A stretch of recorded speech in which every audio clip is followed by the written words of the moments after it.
অকাল মৃত্যু বা কালেও যাৰ ক্ষতি কৰিব নোৱাৰে তেওঁ ভক্ত হয় মহাকালৰ। আপোনালোক আটাইকে মোৰ চেনেল শ্ৰী বৰচামাত স্বাগতম জনাইছোঁ। আজিৰ এই ভিডিঅ'টোত শিৱ বাবাক কিয় কালৰ কাল মহাকাল বুলি কয় আপোনালোকে জানিলে আচৰিত হৈ যাব। উজ্জৈনৰ মহাকাল মন্দিৰ, য'ত বাবাৰ শ্মশানৰ ছাইৰ দ্বাৰা অভিষেক কৰাই লাখ লাখ মানুহ এই ঠাইত বাবাৰ আশীৰ্বাদ ল'বলৈ আহে। মহাভাৰত, শিৱপুৰাণ আৰু স্কন্দ পুৰাণৰ মতে মহাকাল জ্যোতিৰ্লিংগৰ বৰ্ণনা কৰা গৈছে। উজ্জৈন, যি মধ্যপ্ৰদেশৰ ৰাজ্যৰ অন্তৰ্গত, পুৰণি কালত ইয়াক অৱন্তিকা নামেৰে জনা গৈছিল। সময়ৰ কথা, তাত এজন অতি তেজস্বীবান বেদপ্ৰিয় নামৰ ব্ৰাহ্মণ আছিল। তেখেতৰ দেৱপ্ৰিয়, প্ৰিয়গেধা, সুকৃত আৰু সুব্ৰত নামৰ 4জন পুত্ৰ আছিল। এই ব্ৰাহ্মণজনে তাত সদায় যজ্ঞ পূজা পাঠ কৰে আৰু শিৱ বাবাৰ ভক্তিত লীন হৈ থাকে। সেই সময়তে ৰত্নামৰ নামৰ পাহাৰ এখনত দুখন নামৰ এটা অত্যাচাৰী ৰাক্ষস আছিল। সেই সময়ত মানুহবিলাকে তাৰ ভয়ত কঁপি আছিল।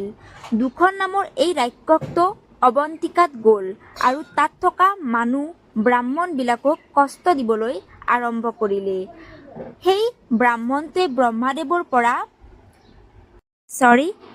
ৰাক্ষসটোৱে ব্ৰহ্মদেৱৰ পৰা বৰদান প্ৰাপ্ত কৰিছিল। সেইবাবে সি নিজক সকলোতকৈ অধিক শক্তিমান আৰু আনবোৰক তুচ্ছ বুলি ভাবিছিল আৰু সি তাৰ বাহিৰে মানুহবিলাকে আন কাৰোই পূজা কৰাটো বিচৰা নাছিল। নিজৰ শক্তিৰ বলত সি চাৰিওপিনে হাহাকাৰৰ সৃষ্টি কৰিছিল। কিন্তু তাৰ ইমান অত্যাচাৰৰ পিছতো ব্ৰাহ্মণসকলে শিৱভক্তি ত্যাগ কৰা নাছিল আৰু নিজৰ সাধনা তপস্যাত মগ্ন আছিল।